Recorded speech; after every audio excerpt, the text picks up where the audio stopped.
உடனடியாக அடுத்து நம்முடைய இளைஞரணி தம்பிமார்கள்லாம் நான் சந்திக்கணும், நீ உடனே இந்த நிகழ்ச்சியை ஏற்பாடு பண்ணு அப்படின்னு என்கிட்ட அறிவுறுத்தினாங்க.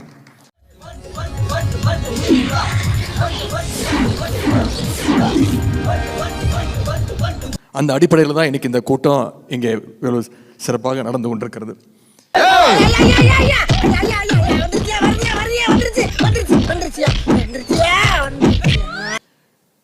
முதல்ல தேர்தலில் வெற்றி வாய்ப்பை நாம் இழந்ததுனால நீங்கள்லாம் கொஞ்சம் அப்செட்டாக நிச்சயமாக இருப்பீங்க. நந்தகுமார்ல நொந்தகுமார் தான் இருக்காரு, போன வைடா. உங்களை எல்லாம் உற்சாகப்படுத்தணும் அப்படின்னு தான் நான் வீட்டிலேருந்து கிளம்பும் போது, என்னுடைய காரில் கிளம்பும் போது நான் நினச்சிட்டு வந்தேன். ஐயோ, நம்ம மைண்ட் அங்கே போகுது.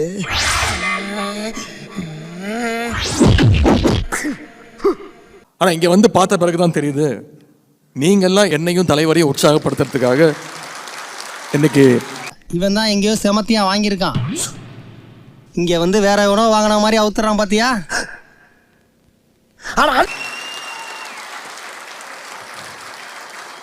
தமிழ்நாடு முழுக்க இருந்து கிளம்பி வந்திருக்கீங்க அப்படிங்கிறது என்னுடைய எண்ணம்.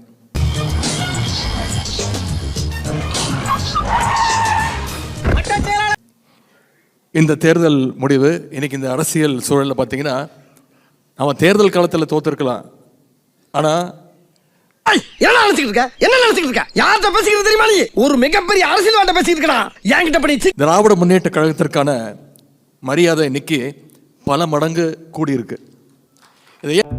சார், அப்புறம் ஒரு முக்கியமான விஷயம், உங்ககிட்ட இருக்க காசு பணத்தை போல மொத்தமா அள்ளி கொடுத்தீங்கன்னா எடுத்துக்கிட்டு ஓடுறதுக்கு. நான் சொல்றேன்னா, தேர்தல் முடிஞ்சோன்ன எண்ணிக்கை, வாக்கு எண்ணிக்கை முடிஞ்சோன்ன 4ஆம் தேதி இரவு பார்த்தீங்கன்னா, நம்முடைய வெற்றி வாய்ப்பை பெற்ற சட்டமன்ற உறுப்பினர்கள்லாம் பெர்ஃபார்மன்ஸ் பண்ண வர்றா பல்லு சென்னைக்கு வருவதற்கு டிக்கெட்டு புக் பண்ணிட்டு இருந்தாங்க. ட்ரெயின்லையாக இருக்கட்டும், பஸ்ஸில் இருக்கட்டும், ஃப்ளைட்டில் இருக்கட்டும், இதுக்கான ட்ரெயின் டிக்கெட்லாம் புக் பண்ணிக்கிட்டு இருந்தாங்க.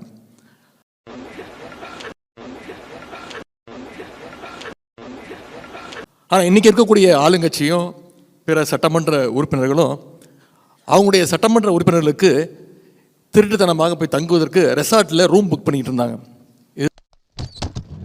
வேலை சொல்லியே கொள்றாங்கய்யா. இன்னைக்கு ஒரு நாளைக்கு ரெஸ்ட் எடுத்தா தான் அந்த வீட்டில் உசுறு வாழ முடியும்.